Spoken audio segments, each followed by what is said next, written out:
Paris is a city under siege.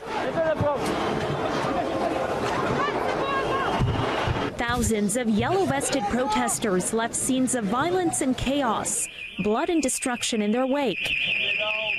As debris burned in the streets, stones were pulled out of historic cobbled roads, and the French capital forced into lockdown in a day of rage against the high cost of living.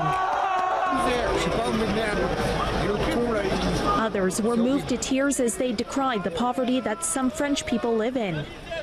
Draped in French flags, 2 protesters symbolically laid down on the Champs-Élysées. Others threw flares at police. And hundreds blocked traffic on the famous Paris Ring Road. The Yellow Vest militants have been met with force by French riot police. Thousands of officers were deployed to preempt the feared attacks. Today, protesters could be seen on the ground after police fired tear gas in an effort to control the worst unrest France has seen in a generation. Few tourists ventured into the streets. You have to see Paris in the... It doesn't matter.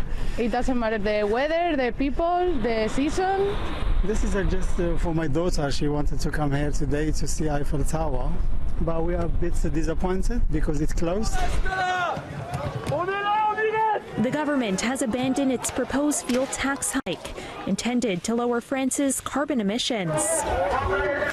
But the movement has rapidly morphed into a broad rebellion against President Emmanuel Macron.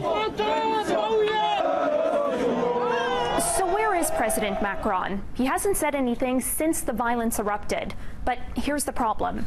We know the group by the distinctive yellow vests that they wear.